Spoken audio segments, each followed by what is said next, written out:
Esther Mbeyo was born in Lubumbashi, a noisy, vibrant city in the south of the Democratic Republic of Congo. The Mbeyo family lived in a small two-room house made of sunburnt bricks and roofed with rusting sheets. It wasn't much, but it was home. Esther was the second of 5 children. Her father, Papa Mbeyo, worked the night shift at the provincial hospital. Her mother, Mama Josephine, took day shifts at the same hospital, splitting her time between maternity and the emergency ward. Between them, they barely made enough to feed the family and pay school fees. Education was gold in the Mbeyo household. Books were prized possessions. The walls were covered in old calendars and Bible verses, and the dining table doubled as a homework station. Despite the tight finances, Esther and her siblings went to school every day, dressed in neatly ironed uniforms, their shoes polished with cooking oil when the real polish ran out.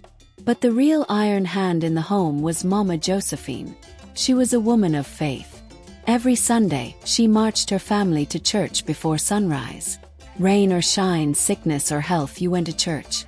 Esther often sat in the pew, watching her mother wave her hands in praise and wondering why she didn't feel the same connection. God to her was distant. She prayed out of fear, not love. Faith was a family routine, not a personal conviction. Esther, however, was a brilliant child. She had a sharp tongue and a curious mind. At school, she excelled in languages and literature.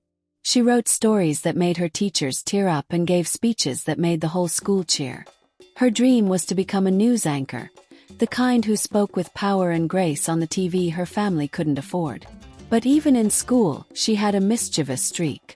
Esther knew how to charm her way out of punishment, how to make a teacher laugh just before getting in trouble. Once, when she forgot her homework, she spun a story about her cousin eating her notebook, so convincing that her teacher gave her extra marks for creativity. Another time, she organized a secret fashion parade during lunch, with girls wearing their mother's clothes and makeshift heels. It nearly got her suspended, but the principal just sighed and said, "That girl will either lead a revolution or cause one." She wasn't the most obedient, but she was magnetic. Boys loved her wit, girls admired her boldness, and teachers found her frustrating but unforgettable. She had the kind of charm that could sell cold water in the rain. When she received her admission letter to a top university in Kinshasa, the entire neighborhood celebrated. Her father sold the family's only goat, and the church raised a small fund. On the day she left, her mother laid hands on her, tears soaking her headscarf. "Stay close to God," she said. "The city can eat you alive." Esther nodded, unaware just how true those words would become. Kinshasa hit Esther like a thunderclap.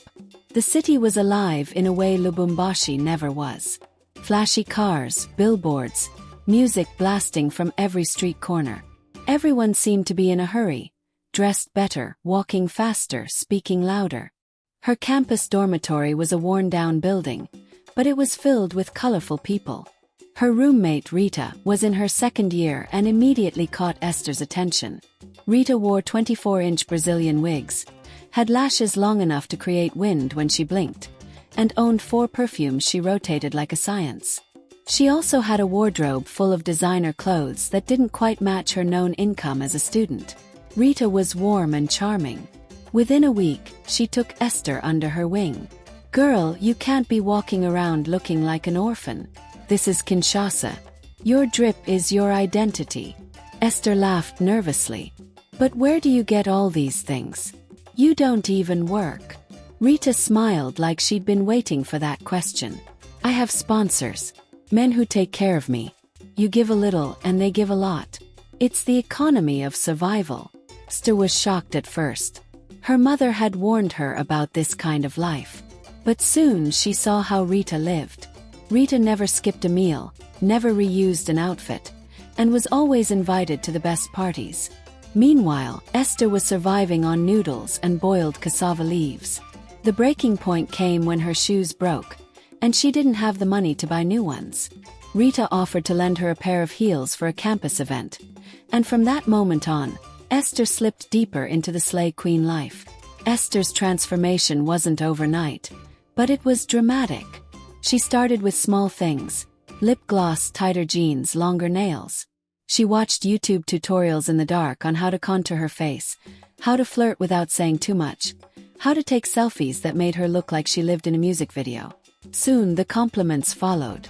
"Esther, you've changed, oh. You look like someone who belongs on TV." That's all it took. Then came her first party. A rooftop lounge with glass floors and neon lights. Rita dragged her along, dressed her up in a borrowed red dress, and handed her a fake designer purse. "Just smile and say as little as possible," she advised.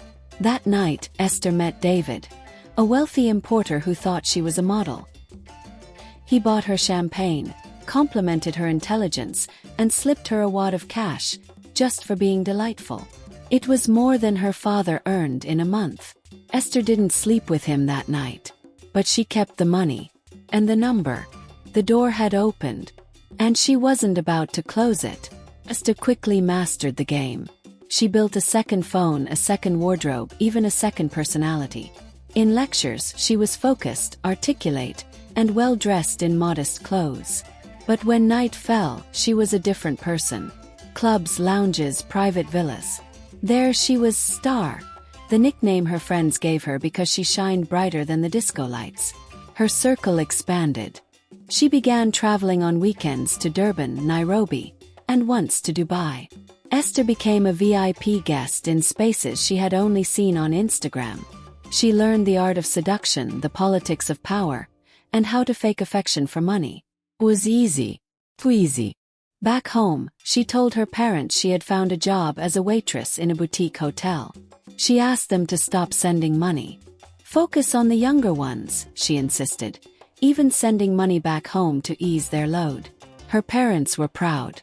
Their daughter was making it in the big city. Mama Josephine even testified in church. But Esther was losing herself.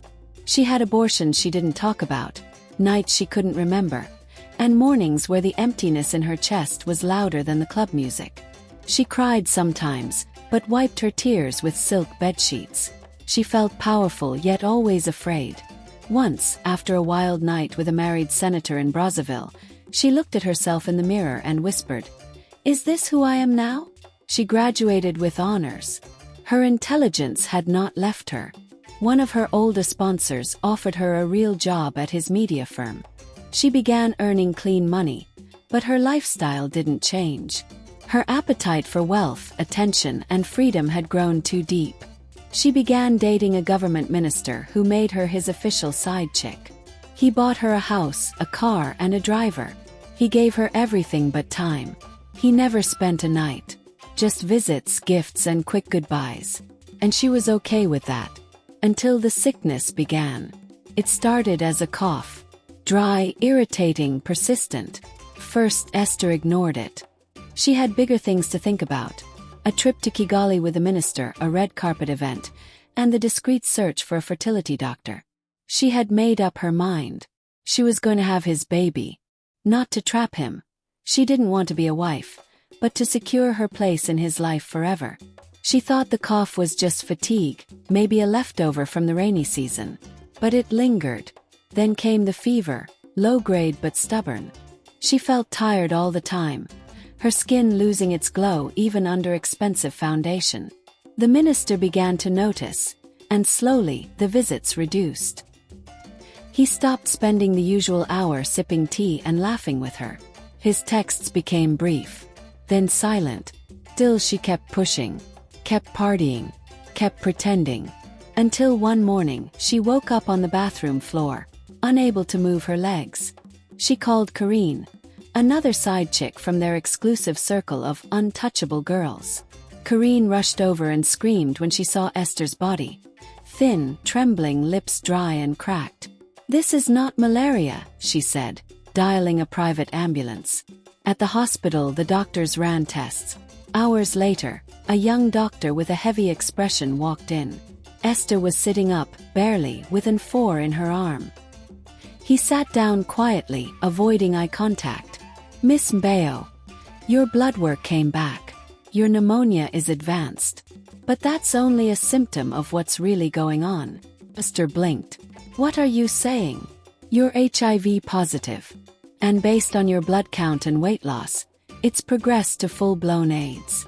Your immune system is severely compromised. We're going to start you on antiretroviral therapy immediately. But, he hesitated. But what? Esther snapped, her throat dry and voice cracking. But you've waited too long. Your body's already fighting multiple infections. We can treat you, but the prognosis is not good.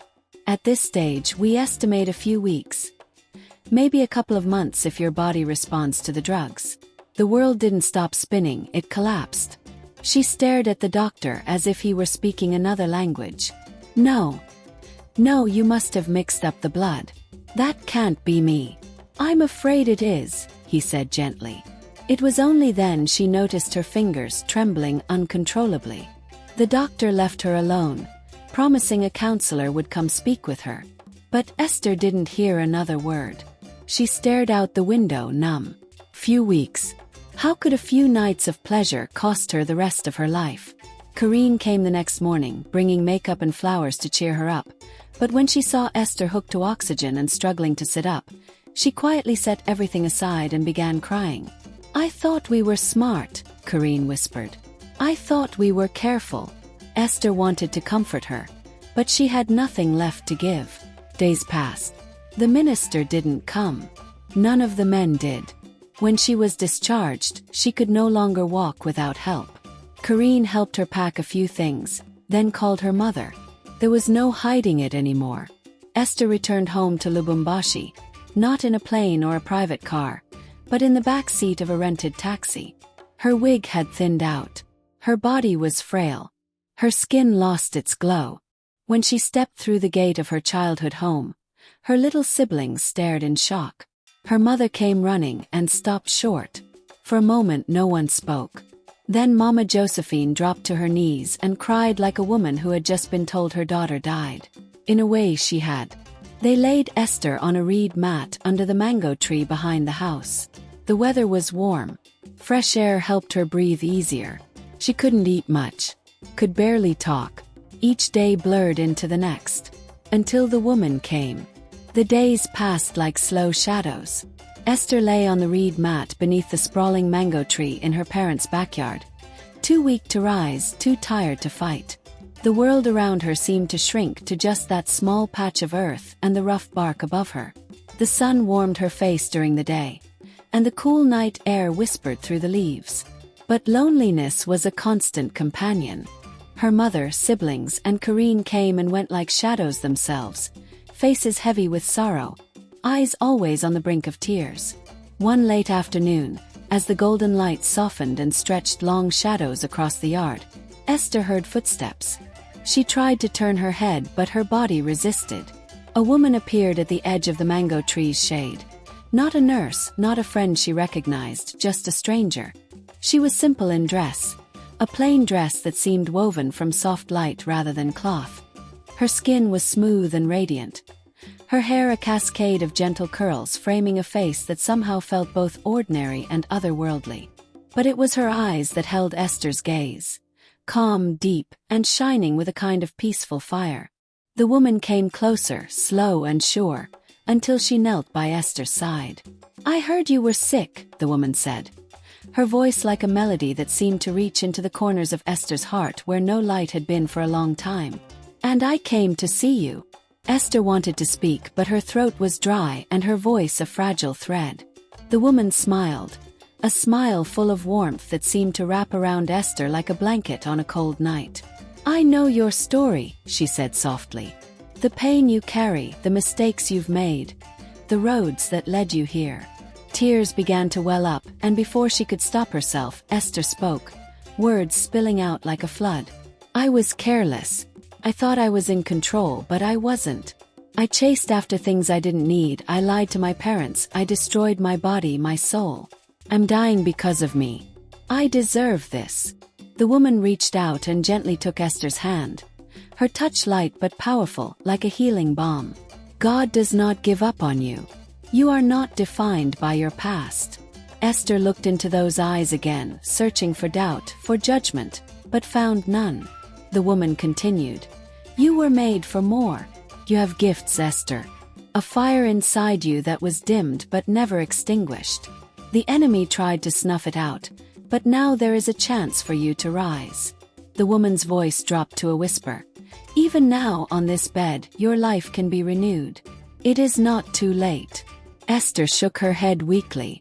But I'm dying. I can't stand, can't even sit up alone. What can I do? The woman's smile deepened. God will give you strength. He will restore your body, your mind, your spirit. All you have to do is say yes. Tears streamed freely now. Esther's breath hitched as the woman laid her hands gently on Esther's forehead and then on her heart. Suddenly warmth, fierce and bright, poured through Esther's entire body, rushing from her head to her toes like a wave of fire. She screamed, not in pain but in release. Her mother, standing by the kitchen window, heard the cry and rushed outside. "What's happening?" she called out, her voice trembling. In an instant, Esther sat up on the reed mat, for the first time in weeks. "Mama," she gasped, tears falling down her cheeks. "She was here, the lady, she prayed for me. She told me things about my life, my future." Her mother looked around, bewildered. "What lady, my child? I was watching you the whole time. No one came." Esther's eyes sparkled with new light. "I don't know if she was an angel, but she gave me hope." That night, Esther slept deeply for the first time in weeks. The pain was still there, but now it was joined by something else. A flicker of faith, a seed of belief that life might still have a purpose for her. After that night under the mango tree, everything changed for Esther. Slowly, day by day, her strength returned. Tests showed what doctors said was impossible. Her body was healing. The virus was retreating, and her health blossomed like new spring leaves. But more than the healing of her body was the healing of her spirit. Esther remembered the promise whispered by the mysterious visitor, that her life had a purpose beyond pain and mistakes. She began to speak openly about her journey. Not just the glamorous parts, but the dark nights, the choices she regretted, and the hope she found when she thought all was lost. Esther returned to school, this time with a new mission: to help young women avoid the traps she fell into. She started small, speaking in churches, community centers, and schools, sharing her story honestly without judgment, but with fierce compassion. Her words touched lives. From the girl who once chased glitter and gold, Esther became a woman of light, proof that even when the world says you're finished, there's always a new dawn.